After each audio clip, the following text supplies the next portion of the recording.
Max Orr, Melbourne Football Club. You're listening to the Coaches Panel. This is Nat Fyfe from the Fremantle Footy Club. Trent Cotchin from the Richmond Footy Club. Scott Pendlebury from the Collingwood Football Club. You're listening to the Coaches Panel. Patrick Cooch from the Carlton Footy Club. It's Rory Sloane here from the Adelaide Crows. This is Tom Mitchell. You're listening to the Coaches Panel. Let's be honest. When we look at our forward lines, we don't love it, do we?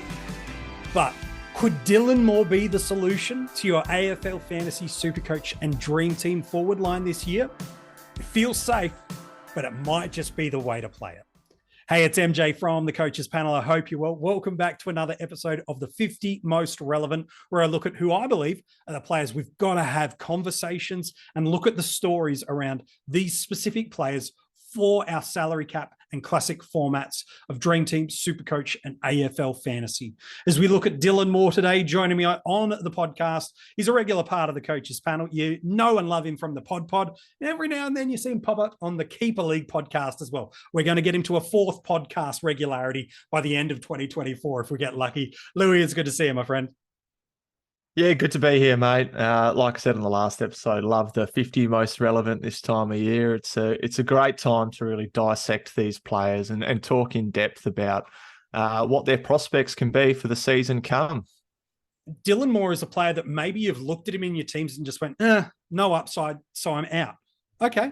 Don't disagree in part with that narrative, but let's dive into the numbers. That's what the months of January and February should be all about, is looking at options, having conversations, and looking at all the considerations. As we look in depth at his 2023 from a SuperCoach perspective, it's left him at a price point at just over $500,000. That's due to him averaging 91. Yeah, he's probably better than you realized a little bit. A top score of 139, 7 tons last year, and a career high score of 147. So your Hawks boy has got some ceiling through there. While in AFL Fantasy and Dream Team, 7 tons in that format last year, an average of 88 means he's priced at just under 800,000 in AF and just over 810,000 in Dream Team. 132 was his top score last year, a career high score of 138. It's amazing, Lewy, how quickly things can change in a player's relevance. 2 years ago, Dylan was lucky to be on an AFL list. He just couldn't find his feet in this Hawthorn side. And yet, while he's always been really strong at the defensive end, he never really offered much in a forward line that has always had some really damaging and crafty forward smalls in this Hawthorn unit. Now, he's shown how important he is and impactful he is. Take the fantasy data out of it for a moment. The pressure he brings, the avenues to goal, the things he sets up, the way this Hawthorn rebuild is going, restructure-wise, he's a really important cog, especially in this forward half. That's it, mate. And there's a reason he's in a leadership role at the Hawks, I believe, is because he does lead by example and he does all the little things that coaches would love. I've got no doubt Sam Mitchell, he would be one of Sam Mitchell's favourites just because he is such an accountable footballer. And you're right, 2 years ago, it was almost like, see you later, might be on the way out of the AFL, but testament to his resilience and his character, what he's been able to do since. And he really has skyrocketed himself, not only into being relevant as an AFL footballer, but somebody that we're talking about at 33 and the most relevant, which is pretty impressive, quite high up there for a player of his type. Yeah, you look through some of the names that we've unpacked through the 50 most relevant already, and I'm saying, again, it's a subjective list. You don't have to agree with my perspectives or not. That's not what the Coaches Panel is ever about. It's about giving you an opinion, giving you a perspective, and then giving you the information to make a decision off the back of that. I think he's super relevant. If we look into his data in a bit more depth for a moment, an average of 88 in AFL Fantasy last year, 7 tons and 3 scores over 120. Yep. The variables of ceiling and basement a little bit out at the moment with 10 scores under 80. And the pre-buy, post-buy split, not really drastically different. SuperCoach, pretty similar to an average of 87.4. 7 tons, 3 over 120, just the 8 under 80. And we want to see that basement rise for him to really stay in relevance for us, especially if he doesn't have the frequency of 120 plus scores. But a pre-buy average of 87.4, a post-buy average of 95.6. Now, normally when we're talking about our forwards, we'd be going mid-80s, high 80s, pushing into the low 90s. jog on. Well, 2024 is different. We spent the 40s of the 50 most relevant really drumming that home of you can't just take 2024 strategy and copy and paste it from what you did in 2023. It's a really different game with different players, with a lot of different variables. So where's the upside coming for Dylan? Because we could look at what he did in 2022, but politely, while he's gone 90 plus basically over 2 seasons now, the reality is he was playing a lot of midfield time at the back of 2022. And I want to get your thoughts on whether you think that's a pathway, Lewy, moving forward. But if you're trying to find a narrative of why to get Dylan, if you're looking for upside, which I know we all are, try this on for size. In wins last year, in the 7 wins the Hawks got, he goes at 104 in AFL Fantasy, and he goes at 111 in SuperCoach. There's about 20 points of value right there for you. In the final 5 games of the year last year, he goes at an average of 99.4 in AFL Fantasy and 104 in SuperCoach.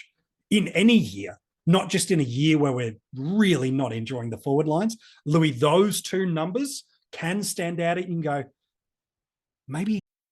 Ryan Reynolds here for, I guess, my 100th Mint commercial. No. I mean, honestly, when I started this, I thought I only have to do like 4 of these. I mean, it's unlimited premium wireless for $15 a month. How are there still people paying 2 or 3 times that much? I'm sorry, I shouldn't be victim blaming here. Give it a try at mintmobile.com/save. Whenever you're ready. $45 upfront payment equivalent to $15 per month. New customers on first 3-month plan only. Taxes and fees extra. Speed slower above 40 gigabytes. See details. He does have upside.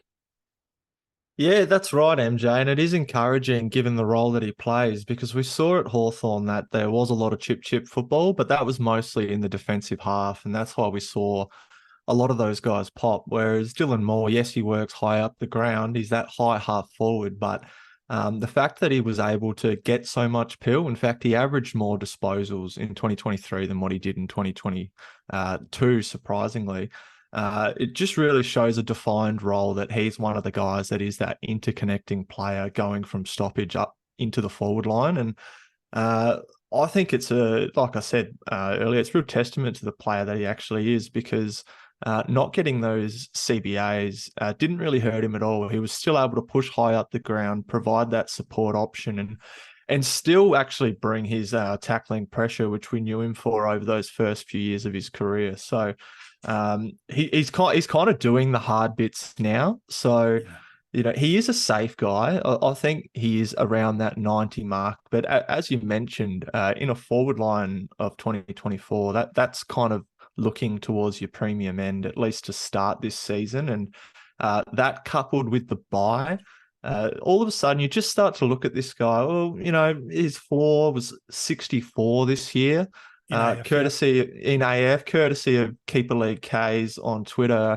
The only other player in that company was Dustin Martin. And just looking back at some of his scoring, the last time he went below that 64 was round 12, 2022. So a floor like that, you kind of like to see.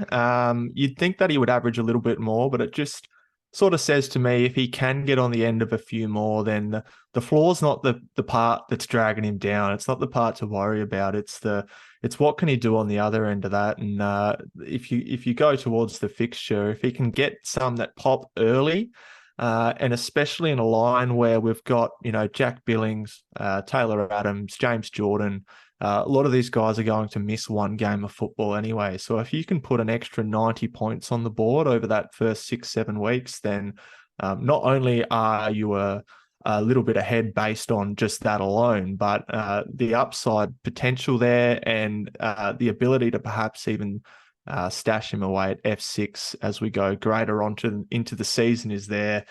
And it's easy to forget that he's 24 years old too. He's still a young part of that Hawks side, even though he probably is looked as at one of the leaders as well. So, yeah, how we tackle the forward line this year is of great fascination for me, because it feels a commonality approach across the community. And sometimes that's a good indicator to be able to get ideologies of what the community as a whole is really doing. You might refer to that as groupthink if you'd like to. That's fine.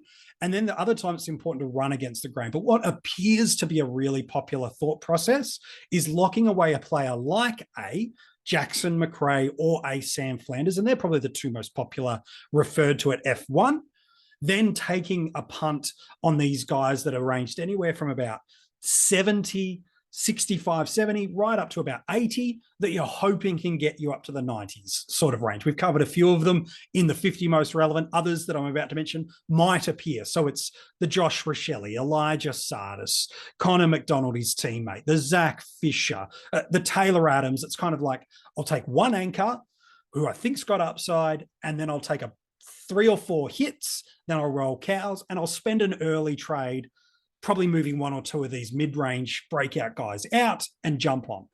That's okay. That thought process is really quite common and probably going to work. Have you considered this play, though? Put Dylan Moore at F1. Does he present upside? Well, based on the wins and based on the final 5 last year, there's 10, 15 points per game of potential upside. Is his role secure in that side? Well, he didn't get any midfield time last year. Hawthorn ran a really unique midfield mix last year. I know Will Day's out for at least potentially the first few games of the year, but I think that will only benefit the likes of a Mackenzie, potentially a Connor McDonald and a Josh Warder. I think it just elevates the kids to get a bit more of a chance. They seem to really like him and his craft in the forward line.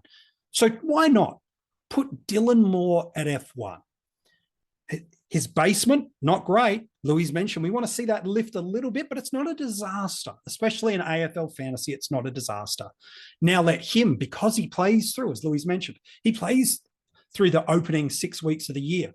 He means you can start taking risks in other areas of the ground. Maybe there's a midfielder that you go, all of a sudden, I'll take a safety net F1. I'm not worrying about a McRae or a Flanders and a role and a style and a hope. Instead, I'll now look at a midfielder like a Cam Guthrie that we did an episode with Rids, or Jai Simpkin, who you and I spoke about not too long ago, Louis. All of a sudden you're going, I'll take the safety hit here.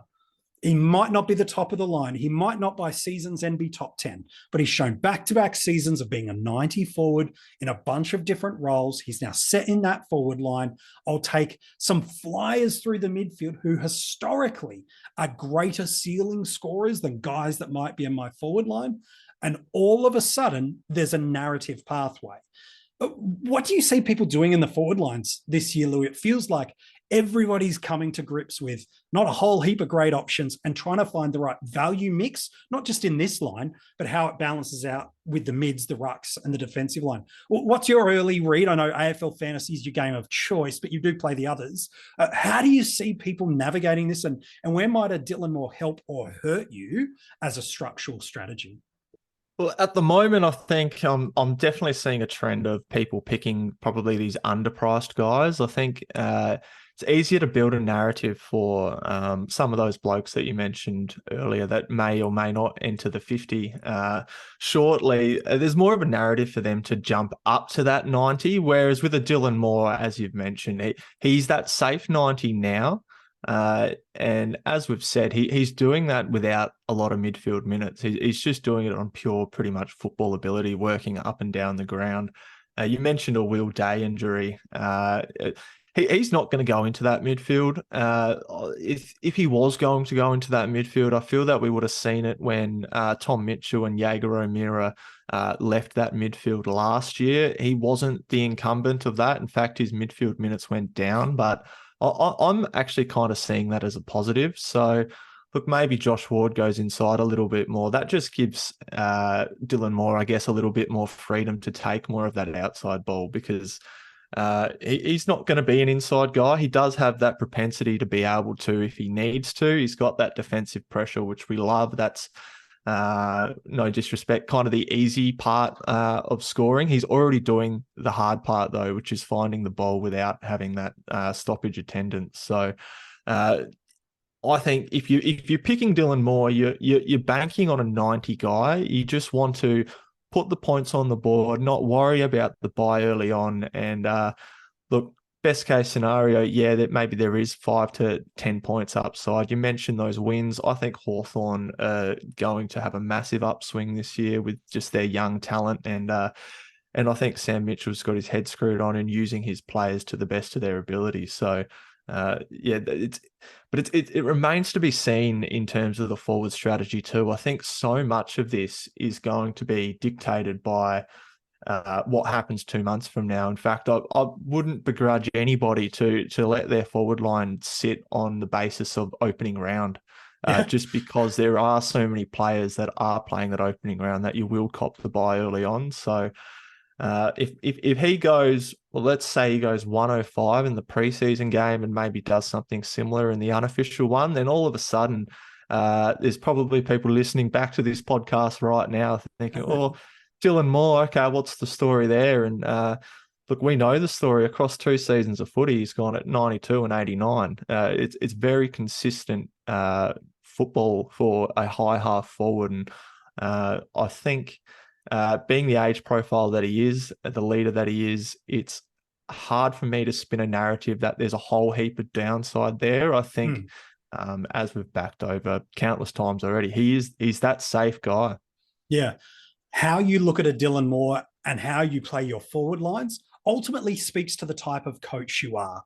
If you are hunting for scoring upside and financial value with most of, if not all of your picks, the only way you fall into selecting Dylan Moore is you believe the 99 and 104 that across the formats you got in the last 5, and the 104 in AF and the 111 in SuperCoach in their 7 wins last year is closer to the normative for what will become the new narrative for Dylan Moore, rather than, high 80s, low 90s, float in that range across the year. If you don't want or believe the upside is coming significantly, you will fade him, because as we've covered through the 50 and on this episode today, there is a ton of options and you can pivot and move really, really quickly.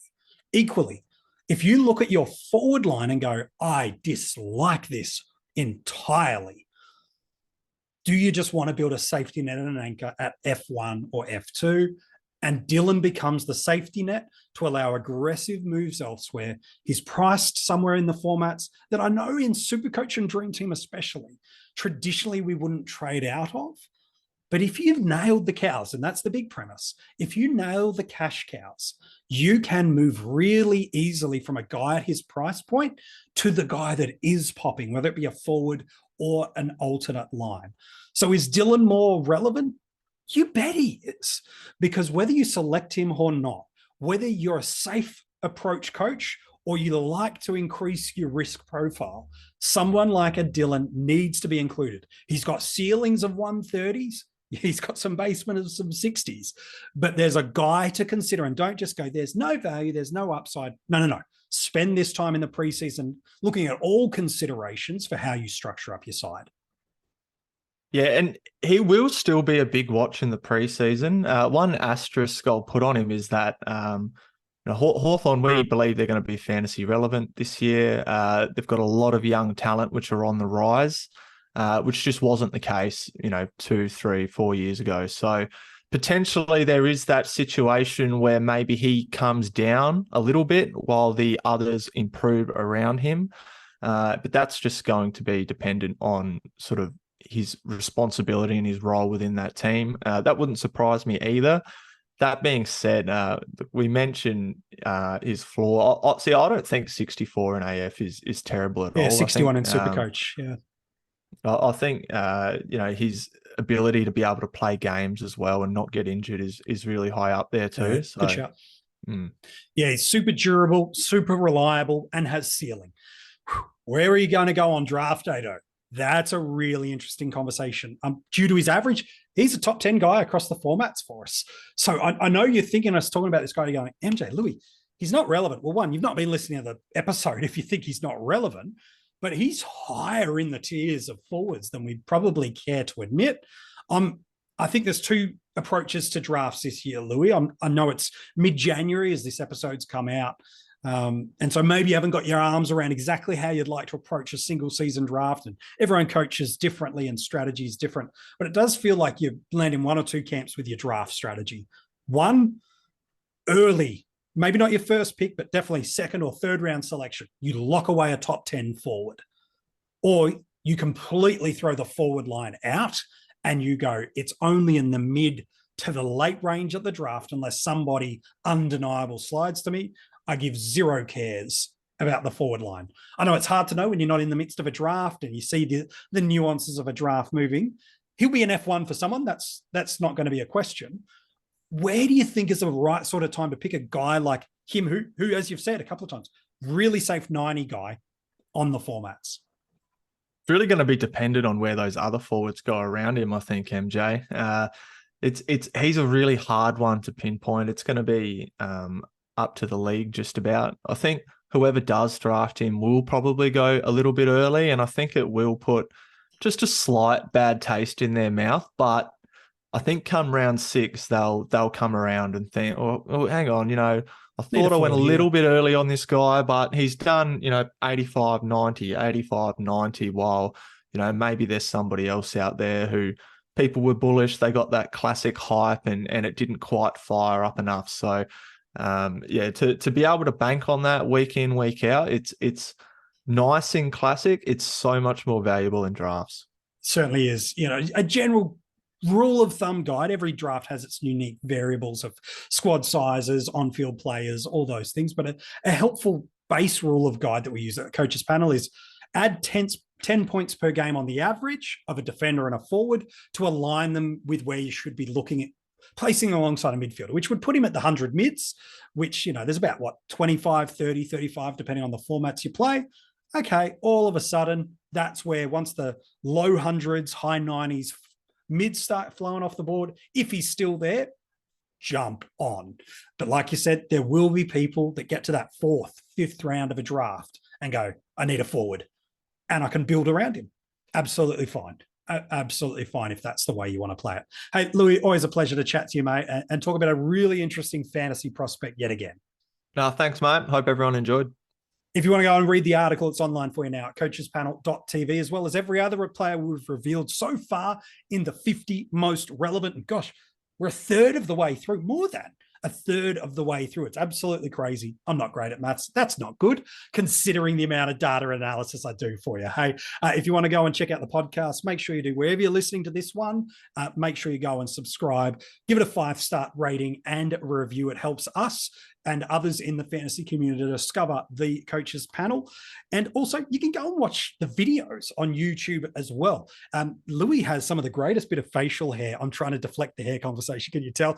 So you can go and check that out on the video. Subscribe to the channel. It won't be around for long, mate. The missus will say. So if you want to check the videos out, turn the notifications on and comment below too on what you think about the player in question for the 50 most relevant. In 30 seconds, I got a clue for you about who's coming in at number 32. But one of the great things you can do to support the coaches panel this off-season and pre-season is become a Patreon.